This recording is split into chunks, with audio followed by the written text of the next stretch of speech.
ॐ अज्ञानतिमिरन्धस्य ज्ञानञ्जनशलाखया चक्षुरुन्मीलितं येन तस्मै श्रीगुरवे नमः। नमो ॐ विष्णुपादाय कृष्णपृष्ठाय भूतले श्रीमते भक्तिवेदान्त स्वामिन् इति नामिने। नमस्ते सारस्वते देवे गौरवाणी प्रचारिणे निर्विशेषा शून्यवादी पाश्चात्यदेशतारिणे। जय श्री कृष्ण चैतन्य प्रभु नित्यानंद श्री अद्वैत गदाधर श्रीवासादि गौरभक्तवृंद। हरे कृष्णा कृष्ण कृष्ण हरे हरे, हरे राम राम राम हरे हरे। हरे कृष्णा। अब सुखदेव गोस्वामी जी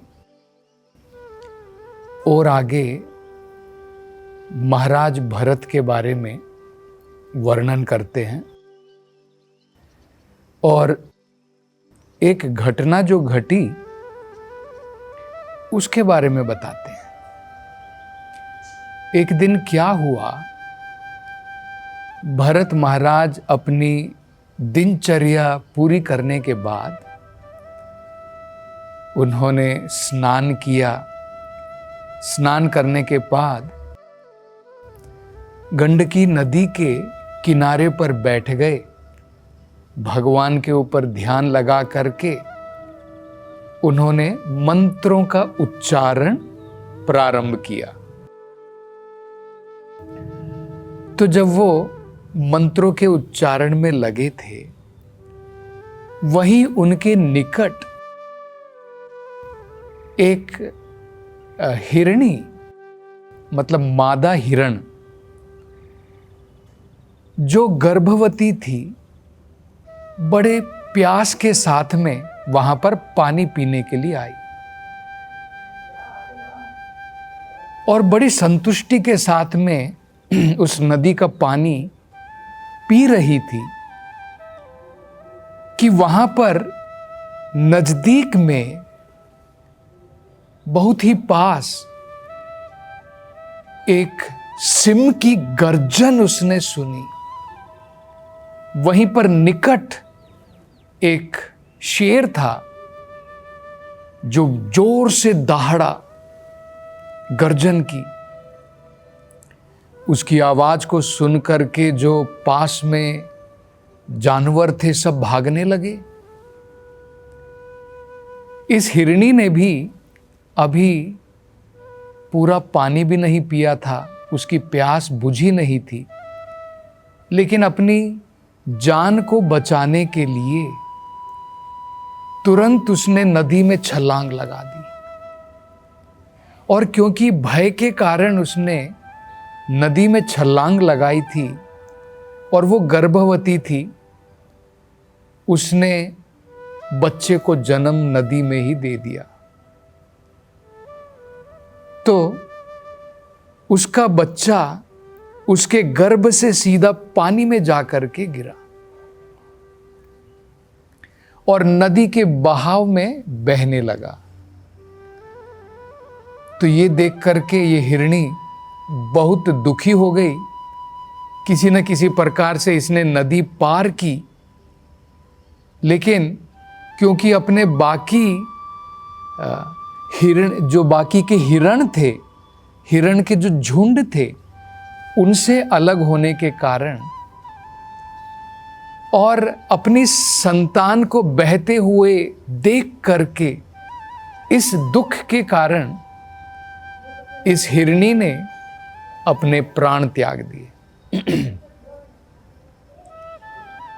और वहां पर महाराज भरत बैठे हुए हैं और जब उन्होंने भी देखा कि नदी के बहाव में एक छोटा सा हिरण का बच्चा बह करके जा रहा है और उनको पता था कि अब बिना माँ के है इसका अब कोई सहारा नहीं है, तो भरत महाराज ने जाकर के उस हिरण को पानी से बाहर निकाला, हिरण के बच्चे को, और अपने आश्रम की तरफ लेकर के आ गए, क्योंकि उनका मन करुणा से भर गया था और उसके कारण उन्होंने उस हिरण की जान बचाई और अपने आश्रम में लेकर के आ गए। उसके बाद में भरत महाराज, क्योंकि वो सोच रहे थे कि अब इस छोटे से हिरण का, इस हिरणी के बच्चे का कोई रखवाला नहीं है, इसकी कोई देखभाल करने वाला नहीं है, तो ये सारी जिम्मेदारी अब मेरी है। उसके कारण उसको पाल पोस करके बड़ा करने का कार्य उन्होंने अपने ऊपर ले लिया। जब भी उस हिरण के बच्चे को भूख लगती तो घास लेकर के आते और उसका पेट भरते, और क्योंकि वो जंगल था, वहां पर अनेकों जंगली जानवर थे, तो सभी प्रकार से जंगली जानवरों से उस हिरण के बच्चे की वो सुरक्षा करते। कभी कभी वो हिरण का बच्चा जब उसके पीठ पर खुजली होती तो उसको खुजलाते, और कभी कभी प्रेम से उसका आलिंगन करते। तो इस प्रकार से शुकदेव गोस्वामी जी बता रहे हैं कि धीरे धीरे भरत महाराज का मन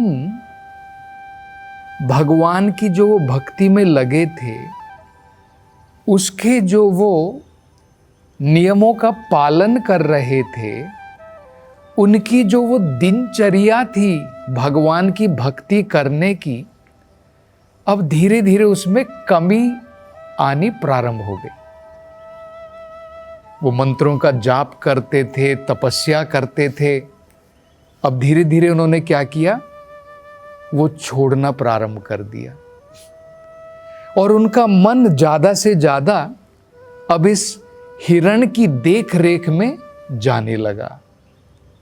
समय आते आते वो इस हिरण की देख रेख में, इसके पालन पोषण में इतने मग्न हो गए कि आध्यात्मिक कार्य उन्होंने धीरे धीरे छोड़ ही दिए।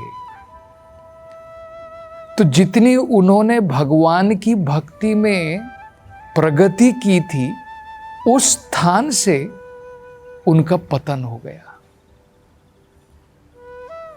तो ये बहुत ही महत्वपूर्ण प्रसंग है हम सबको भरत महाराज के इन कार्यकलापों से सीखने के लिए। पहला सबसे महत्वपूर्ण ये है कि हमको ये समझना है, असली दया, असली कृपा आत्मा के लिए होनी चाहिए, केवल शरीर मात्र के लिए नहीं। भरत महाराज, उन्होंने केवल उस हिरण के बच्चे की शरीर के ऊपर दया मात्र, उसके ऊपर विचार किया, और अपनी आत्मा जो इस भौतिक संसार में बंधित है, उसको जन्म मृत्यु के चक्र से निकालने के लिए उसके ऊपर दया कि आत्मा भौतिक संसार में बंधित है, अनेकों प्रकार के कष्ट भोग रही है, और उसके कारण ही हमें शरीर प्राप्त होता है, और शरीर मिलेगा भौतिक संसार में तो एक दिन जन्म होगा, एक दिन मृत्यु होगी, बुढ़ापा आएगा, बीमारियां आएंगी, अनेकों प्रकार के क्लेशों का कारण ये शरीर ग्रहण करना है। अगर हम किसी न किसी प्रकार से इस भौतिक संसार से मुक्त हो जाते हैं, इस शरीर के बंधन से मुक्त हो जाते हैं, तो दोबारा हमें इस भौतिक शरीर की ग्रहण करने की कोई आवश्यकता ही नहीं पड़ेगी। जब आत्मा दोबारा ये शरीर ग्रहण नहीं करेगी तो जन्म नहीं होगा, मृत्यु नहीं होगी, बुढ़ापा नहीं आएगा, बीमारियां नहीं आएंगी, क्लेश नहीं आएंगे। तो इसके ऊपर ज्यादा ध्यान लगाना चाहिए, जो भरत महाराज ने उल्टा कर दिया।